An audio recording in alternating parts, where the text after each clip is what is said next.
Vous étiez nombreux à le suivre hier sur les antennes et plateformes digitales de la RTB.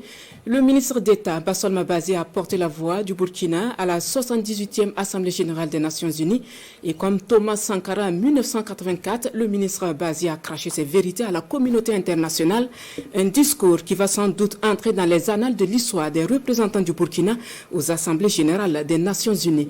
Suivant l'analyse de Pascal Kané, directeur de la télévision du Burkina. De mémoire de Burkinabé, c'est la deuxième fois qu'une délégation burkinabé crache ses vérités à la tribune des Nations Unies.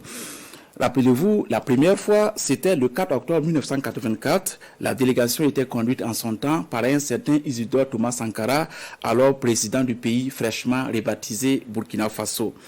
Comparaison n'est pas raison, mais l'histoire semble se répéter entre le Burkina Faso et les Nations Unies.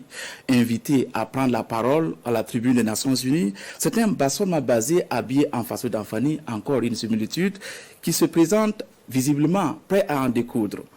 Dans le fond, le discours du Burkina n'a pas varié non plus. Bassol Mabazé dénonce, dès l'entame de ses propos, l'hypocrisie de la communauté internationale.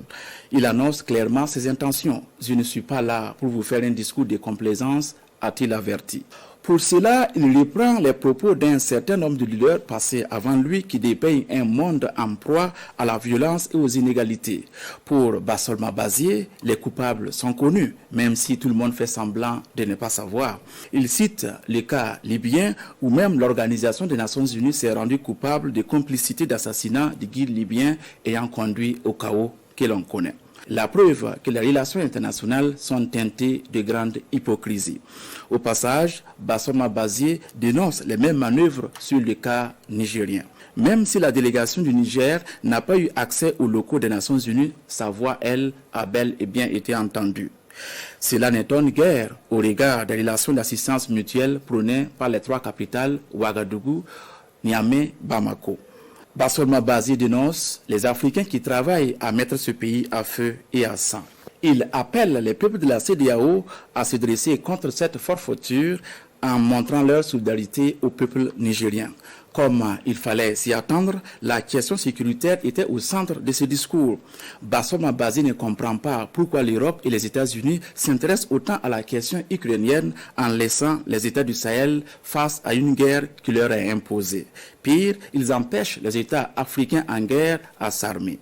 Au passage, il fait un peu de pédagogie concernant le recrutement des civils comme volontaires pour la défense de la patrie. L'ancienne puissance coloniale en a eu également pour son grade. Le président Macron a reçu son cours d'histoire, lui qui rappelle à chaque fois que des Français sont morts pour le Sahel. Sans comparer les morts, Bassol Mabazé rappelle que plus de 15 000 Africains sont morts pour, dit-il, sauver la France des griffes du nazisme. En somme, c'est un discours pour dire non. Non à l'hypocrisie, non à la domination, non au pillage des ressources africaines. Les peuples africains et burkinabés en particulier veulent juste mettre fin au paternalisme. C'est pourquoi Bassol Mabazé salue les peuples et les personnalités qui comprennent le Burkina dans sa lutte engagée pour la dignité, la justice, l'honneur, la paix et la liberté.